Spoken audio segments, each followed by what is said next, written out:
Welcome to the Great Shrimp Shoal. Today we're going to get back to the 30-gallon tank, but first we'll stop in the 10-gallon tank named the Forest in order to see how some things have panned out.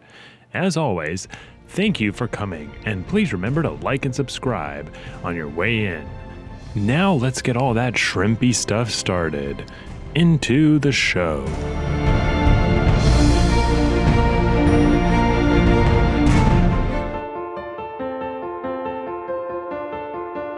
I had recently shown you guys this dwarf jade green shrimp a while back while I was treating it for a fungal infection with methylene blue. I used about half the recommended dose and treated just that single shrimp, and then quickly moved her back into the forest once the treatment was done. I am happy to report that after just a little bit of time and the shedding of her exoskeleton, the affected shrimp looks refreshed and clear of fungus. Here she is, flexing out her new carapace. She couldn't look more carefree after having suffered from that debilitating infection. It's not often that I get something completely right when it comes to this new hobby of mine of keeping shrimp and taking care of an aquarium. So, when it does click into place, it is very relieving. I am so glad to have seen positive results and to see this shrimp happy and vibrant at last. This also highlights the need for crustaceans and other decapods to shed their exoskeleton because it can alleviate issues affecting them in certain circumstances. Obviously, in the case of a parasite or some other chronic disorder, it wouldn't have helped out, but in this instance, it seems to be just what this shrimp needed. It's also good to see that I can take one of these shrimp out and treat them, and hopefully they will be unaffected.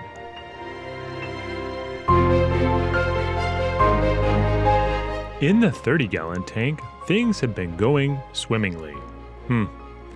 Sorry for the pun. Actually, no, I'm not. It's pretty hard to practice all my fish jokes on crustaceans that have no ears. Anyway, these baby snowball dwarf shrimp are doing extremely well, at least the one or two that I have been able to spot. And they pluck around the tank looking for food all day long between the cracks in the substrate. These are brave little guys. This one is directly under the return from the filter, so one wrong step can send him flying into the current while he regains his footing. This looks to be about the 3-week mark for this particular shrimp, if I have my numbers correct, and that just goes to show you how quickly these shrimp can grow. I have not seen any baby exoskeletons lying around, so that could mean one of two things, in my opinion. First, it could mean that they fall apart and disappear more completely than their adult counterparts. Or, second, it could mean that the other baby shrimp have died and they were scavenged by the other residents in the tank. That is a sobering thought, because after all, shrimp are omnivores, so they are feeders of opportunity and will eat pretty much anything that they can fit in their mouths. That doesn't taste too bad. At night, the 30-gallon tank changes noticeably. The bamboo shrimp, who are a little shy during the day, change considerably. They are a lot more risk-friendly, and like I've shown you before, this bamboo shrimp loves to feed off the return from the sponge filter. But if you shine enough light around the tank, they will scurry away and hide. Then it's only a matter of time before they hide at the back of the tank where I can't see them at all. It doesn't seem like they like the attention very much.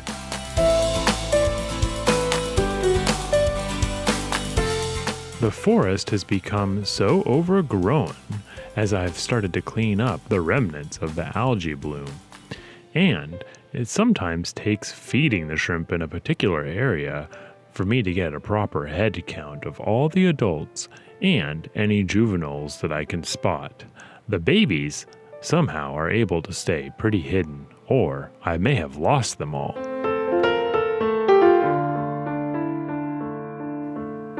Surprise, surprise, I have added a ghost shrimp to my 30-gallon tank.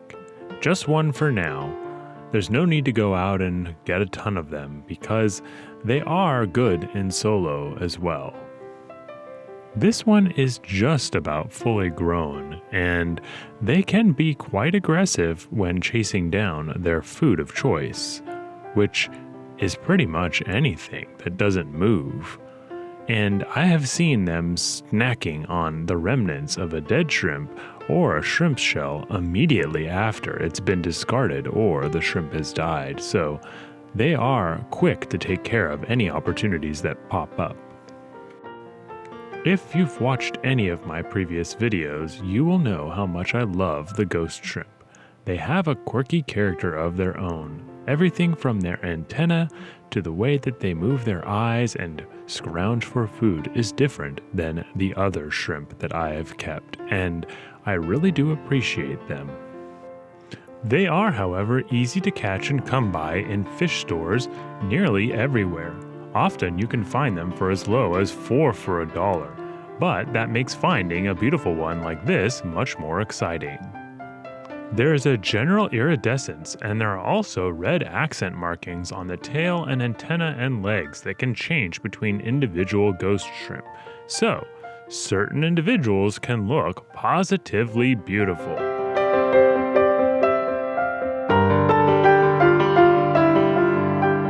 As I've said before, these bamboo shrimp push through pretty much anything in order to get to the food that they are chasing, and they aren't scared by much. Except, of course, in the case of that bamboo shrimp that was scared in the back of the tank by what could only be a snowball shrimp that caught it by surprise. This bamboo shrimp is resting for a little bit. You can see that his chelipeds are closed and his fans are retracted a little bit. He's definitely not collecting food. He's just kind of eyeing the front of the tank. Who knows what he's looking at? He might even be looking at me. Uh-oh, here comes company. I have seen this before amongst the bamboo shrimp, but all shrimp are affected by this. When one shrimp has found something interesting, it invariably invites other shrimp to come and rest on them, crawl over them, and push past them to see what's going on. It could be something like food, or it could just be something of interest, and they always want to see what it is. You can see it here just below the line of the whiskers. That is their gill system, and they are pushing water over it with some portion of their anatomy, which I'm not quite familiar with yet. But what's most interesting to me right now is that the color change in these shrimps tends to obscure the visibility of some of those features. For instance, right now, this tan bamboo shrimp has opened every single one of his chromatophores, so all the color differences in his carapace are much more visible. It's good to get shots of the bamboo shrimp this close to the glass. I know I've shown a lot of different close-up shots of them, but it is a rare thing to see them. So there's a lot of footage where I don't get this close that you don't see. One of my favorite parts of the bamboo shrimp is the way that their chelipeds close and retract when they're not using them. All the fans can point straight out in front of them, and it makes them very streamlined as they press their arms against their mouth parts. It's kind of nice to have a ghost shrimp in the tank with these bamboo shrimp now, because they are like opposite ends of the spectrum in the shrimp world. The ghost shrimp have the tiniest little claws at the ends of their chelipeds, with almost no fuzz or fur on them at all. They walk around very rapidly, and I don't think I've ever seen a ghost shrimp retract any of its arms in order to seem more stealthy or slow down at all. But still, it's nice to have them both in the same tank. You can see one of the bamboo shrimp lumbering around in the background, and it does offer some nice perspective. Feeding time is a great way to get a head count of all of the adult shrimp. And with the snowball shrimp, it is very easy to see how many female and how many males that I have, or at least get close to a real count.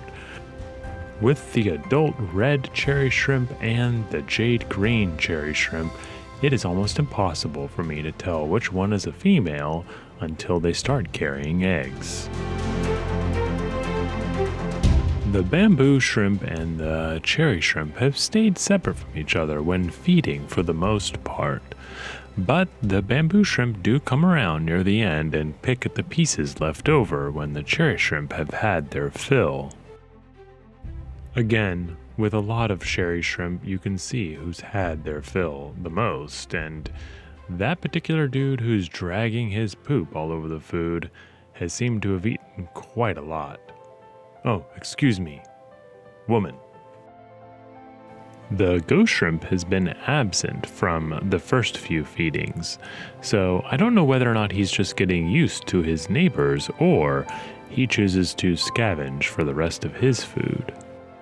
I've gone over this before, but the ghost shrimp that lived in my 10-gallon tank, the forest, would be the first shrimp to get to the food pellets once their scent wafted through the water, and that meant that he was plucking off bits of food at a rapid pace, with only half of it reaching his mouth. Therefore, it does seem as though these shrimp have personalities all of their own. If not a little bit muted, they do seem to be individuals. So, this guy is taking his time, just scrounging around on the substrate, searching for the best bits of scavenged food. Aha! Here's a surprise for you. I got the GoPro back up and working, and I lunged it into the tank at the right time in order to catch these snowball shrimp feeding and swarming over the pellets. And there you can see the ghost shrimp in the background cleaning himself, waiting for who knows what. But this is going to give you a great shot of the feeding process for these cherry shrimp.